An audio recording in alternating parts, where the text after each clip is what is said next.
Salut à tous. Alors là, on va faire un petit extra parce que la Jack Machine m'a parlé. Quelques minutes en fait, juste après en fait avoir posté ma vidéo en fait sur les mondes virtuels et les jeux vidéo que vous pourrez trouver quelque part dans le coin, je vais vous la mettre. Elon Musk, comme vous le voyez à l'écran, nous a balancé un petit tweet sympathique pour nous expliquer que peut-être qu'avec son entreprise XAI, qui est en grosso modo la branche armée de l'intelligence artificielle de Musk, celle qui normalement devrait nous donner les réponses à la grande question de l'univers, il compte utiliser en fait son incroyable Colossus qu'il est en train de construire ainsi que XAI pour faire des jeux vidéo à base d'intelligence artificielle. Alors, il fait ça dans le contexte où quelqu'un l'interpelle sur le fait que les jeux vidéo ont été infiltrés par une sorte d'idéologie. Alors, l'idéologie, évidemment, c'est l'idéologie woke, parce que Elon Musk ne supporte pas l'idéologie woke. Et de plus en plus, en fait, on trouve que ça s'insinue partout, ce qui confirme un peu ce qu'on disait dans la vidéo, à savoir que le jeu vidéo est vraiment une révolution culturelle. Et donc l'idéologie woke, évidemment, a découvert le filon et s'est insinué le plus vite possible dans cette culture qui génère non seulement des profits, mais qui aussi a un impact incroyable sur les générations et sur les plus jeunes. Alors, chance, malchance, qui peut le dire? Il n'empêche que pour l'instant, Elon Musk, ça lui fait hérisser le poil. Alors, qu'est-ce qu'il y a de particulier là-dedans? C'est que s'il utilise l'IA et Colossus pour faire des jeux vidéo, ça va encore une fois ouvrir une nouvelle ère et redynamiser en fait ce secteur de l'industrie. Il faut dire que chaque fois que Musk touche un secteur de l'industrie, ça le redynamise complètement, il fait les choses complètement différemment. Et ça risque d'être la même chose avec les jeux vidéo. Donc là, qu'est-ce qu'il veut nous faire? Il veut nous proposer en fait des outils apparemment. Alors soit il va nous proposer des outils, soit il va carrément ouvrir une entreprise de création de jeux vidéo à base d'intelligence artificielle. Donc l'intelligence artificielle, ça va nous permettre quoi? Alors, d'une part, Musk, qui supporte pas les contenus woke, va enfin pouvoir s'exprimer au travers ce médium culturel qui va être aussi les jeux vidéo. Donc il a déjà quand même X pour s'exprimer. Il va avoir en plus peut-être les jeux vidéo pour exprimer une idéologie, pour exprimer sa façon de penser, parce que j'imagine que ça va être orienté. Et il va donc rajouter l'IA dans ces jeux-là. Alors là, ça va peut-être changer la donne, parce que actuellement l'idéologie woke, on n'a pas le choix de se la prendre en pleine face. C'est soit vous êtes d'accord et tant mieux, soit vous vous interrogez, vous n'êtes pas d'accord, vous avez une certaine réticence ou vous vous sentez mal à l'aise de vous faire pousser cette idéologie-là dans la tête. Et bien là, vous n'avez pas le choix. Il faut que vous la subissiez. Là, avec l'AI, ce qui peut se passer, à mon avis, ce que Musk va faire, parce que petit aparté, si vous avez déjà utilisé Grok qui est l'intelligence artificielle qu'on trouve par exemple justement sur X, là aussi vous avez un petit onglet Grok, puis quand vous l'utilisez, là c'est un peu comme ChatGPT, c'est à peu près la même chose. Quand vous utilisez Grok, vous vous rendez très vite compte que Grok est clairement loin d'être débarrassé des scories woke qui font hérisser le poil de Musk. Oui, Grok est woke. Clairement, il y a tout un tas de tests qui peuvent être faits qui vous montrent que Grok, bien que plus informé, souvent plus vite que ChatGPT, est peut-être plus woke justement que ChatGPT, ce qui est quand même un comble pour une entreprise d'Elon Musk. Donc est-ce que avec des jeux vidéo, une entreprise, une filière d'intelligence artificielle dédiée aux jeux vidéo, ça va débarrasser le jeu vidéo du woke? Rien n'est moins sûr si on regarde ce qui se passe avec Grok. Ceci dit, l'avantage de l'intelligence artificielle, c'est qu'aujourd'hui, si vous avez vu la vidéo justement sur les jeux vidéo, on a des scénarios qu'on suit. Alors oui, les mondes sont ouverts, oui, on peut faire beaucoup de choses, mais ça reste... C'est une apparence de personnalisation, on va dire.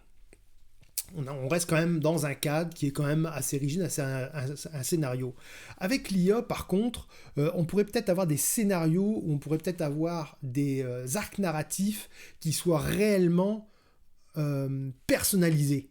C'est-à-dire que si par exemple vous adorez justement l'idéologie woke, vous voulez évoluer dans cet univers-là, l'AI va pouvoir s'adapter, vous donner des personnages et des situations qui vont vous permettre d'exprimer ou de ressentir, ou en tout cas de vivre la réalité dans laquelle vous souhaitez vivre. Si vous êtes carrément à contre-courant du wokisme, que vous voulez rien savoir de ça, que vous en avez ras-le-bol, qu'on essaie de vous faire ingurgiter des choses, l'intelligence artificielle va pouvoir aussi vous donner des scénarios débarrasser en fait de l'idéologie woke, et si vous êtes entre les deux, bah, vous pourrez avoir des scénarios aussi qui vont vous donner une certaine qui vont vous exposer en fait à tout un tas de situations qui pourraient refléter d'ailleurs une partie du monde d'aujourd'hui. Donc je pense que c'est ça qui va être vraiment important, ça va être l'ultra personnalisation en fait des jeux vidéo. Et on voit d'ailleurs déjà ça en médecine. La médecine justement avec la médecine personnalisée avec presque des molécules ou une médecine qui est vraiment adaptée à vous. On va pas vous donner le même traitement que quelqu'un d'autre pour la même maladie par exemple. On va prendre votre écosystème en entier pour spécifiquement vous donner des médicaments qui sont adaptés à vous et pas qui sont génériques à une partie de la population. Donc l'ultra personnalisation, c'est une tendance en fait qui va à mon avis aller de plus en plus loin. Alors évidemment cette tendance va soit nous faire vivre dans des bulles qui seront nos bulles personnelles, des bulles desquelles quasiment on ne sortira plus parce qu'on va être tellement bien là-dedans que ça va être inutile d'aller voir dans la bulle du voisin. Mais ça va permettre aussi peut-être justement d'apaiser certaines tensions, où à un moment donné, bah oui, si quelqu'un veut imposer quelque chose, ça va être beaucoup plus difficile en fait, avec l'IA qui permet justement d'avoir cette bulle entre guillemets sécuritaire, en tout cas qui vous sécurise du monde extérieur. Ça va être plus difficile en fait pour des systèmes d'influence de pénétrer ces bulles et de vous faire rentrer dans la tête certaines idéologies. Donc ça c'est peut-être l'aspect positif. L'aspect négatif c'est que justement il y a des moments où il faut être exposé à certaines idéologies, tout ça simplement parce que le monde est en évolution et il faut suivre cette évolution, s'adapter à l'évolution et essayer de faire en sorte d'avoir des choses raisonnables. Des choses raisonnables pourquoi ? Parce que sinon il va se passer exactement ce qui se passe en ce moment, à savoir que comme d'habitude le balancier part d'un côté et il va revenir de l'autre tout aussi fort, voire même peut-être plus fort. Tout simplement parce que les gens en ont ras-le-bol, et je pense aussi que les médias, il faut un temps, nous sommes encore des machines biologiques, et il faut un temps d'adaptation, que ce soit mentalement, que ce soit physiquement, aux nouveautés. Or, il y a une partie du marché qui a tendance à pitcher de la nouveauté, une nouveauté qu'elle soit intellectuelle, et qui confronte en fait nos existences biologiques justement à ces marchés, à ces nouvelles idées. Et ça, c'est pas forcément gagnant, parce que on est des machines analogiques, on peut pas... on n'est pas des graphiques, on fonctionne pas comme des graphiques de bourse, comme des graphiques boursiers. Et ça, je pense qu'une partie de l'industrie est en train de le comprendre, et elle est en train d'ailleurs de rétro-pédaler complètement justement sur tout ce qui est idéologie woke. D'ailleurs, on a encore vu Walmart qui rétro-pédalait sur sa politique d'inclusion. Et elle fait suite en fait à tout un tas d'autres entreprises parce que go woke, go broke, comme dit l'adage. Alors, ça c'est encore donc notre jeu vidéo qui est un produit culturel, qui est un produit ultra impactant, va se faire booster par Elon Musk et l'intelligence artificielle, ça c'est sûr. Et si vous vous souvenez, Musk était avec Grims, l'artiste Grims qui a d'ailleurs un monde, un univers ultra futuriste, ultra créatif. Donc, sur le coup, je m'étais dit, ces deux-là ensemble, ça va faire des étincelles. Résultat des courses, ils ont fait, je crois, 2 ou 3 enfants qu'ils ont nommés avec des noms bizarres et ils se sont séparés. Ils se sont séparés, mais quand même, si vous retournez voir en fait la vidéo de Grims sur un de ses morceaux qui s'appelle We Appreciate Power, vous allez vous rendre compte que les paroles sont ultra... comment dirais-je ? C'est des paroles visionnaires quasiment. Alors, est-ce que c'est visionnaire parce qu'au fond, ça capte en fait l'état d'esprit dans lequel Musk et Grimes évoluaient à l'époque, et donc quelque part en écoutant ces paroles, n'oubliez pas surtout, les artistes sont les précurseurs du futur, ils nous expliquent le futur à l'avance, donc suivez les artistes, c'est quand même super important. Avec les artistes, vous allez pouvoir connaître avoir une idée en fait sur toutes les évolutions futures. Et dans Appreciate Power, Grimes nous explique en fait que grosso modo, la biologie est dépassée, l'intelligence est artificielle ou elle n'est pas. On a en fait le déroulement de tout le plan en fait, de tout ce qui nous pend au nez. Et donc l'idée en fait aussi dans cette chanson, c'est qu'elle parle d'une simulation globale et en fait l'AI sera notre futur maître. Mais si vous regardez toutes les paroles de la chanson sont en résonance avec tout ce que Musk est en train de faire. Alors est-ce que Musk lui a une pensée différente ? Je sais pas. Grimes est quand même assez créative pour être capable d'envisager elle aussi les futurs possibles, étant donné que ça fait partie de son univers ultra créatif.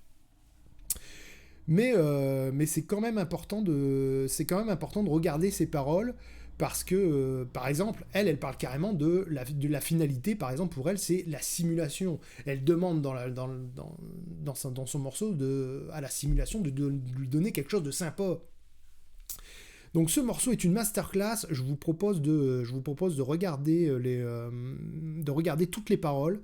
Parce que vraiment, toutes les paroles sont importantes. Je pense qu'elles disent quelque chose, en fait, non seulement sur la mentalité de Musk, mais aussi sur potentiellement ce qui peut nous arriver. Donc, grosso modo, c'était pas mal ça que je voulais vous dire, parce que vraiment, j'étais assez sidéré que juste après, en fait, la sortie de la vidéo, Musk ait posté ce type de commentaire, parce que c'est exactement... en partie ce que je voyais comme évolution. Donc voilà, je vous laisse là-dessus. Merci beaucoup. J'en profite pour remercier beaucoup de ceux qui me soutiennent. Vraiment, c'est super sympa. N'hésitez pas à vous abonner, n'hésitez pas à foncer. Ayez le futur en tête, parce que le meilleur moyen de s'y préparer, c'est de l'imaginer. Gardez en tête vos utopies, parce qu'elles sont importantes. Nous aurons besoin d'utopies. Musk fait ses trucs, c'est cool. Il nous donne un exemple de notre puissance de création, mais il ne faut pas oublier qu'on n'est pas là que des spectateurs à regarder Musk en train de faire ses trucs. Nous aussi, on a une puissance de création, donc n'oubliez pas votre pouvoir de création, parce qu'il fait partie de cette évolution. Interpellez aussi vos dirigeants sur un certain nombre de problématiques, sur un certain nombre d'innovations qu'on voudrait voir aussi pour plus d'efficacité. Donc voilà, je vous laisse là-dessus. Merci à tous. Lâchez-moi un pouce si vous pouvez. N'hésitez pas à vous abonner. Et souvenez-vous du refrain en fait de We Appreciate Power. C'est What will we take to make you capitulate? Allez, ciao.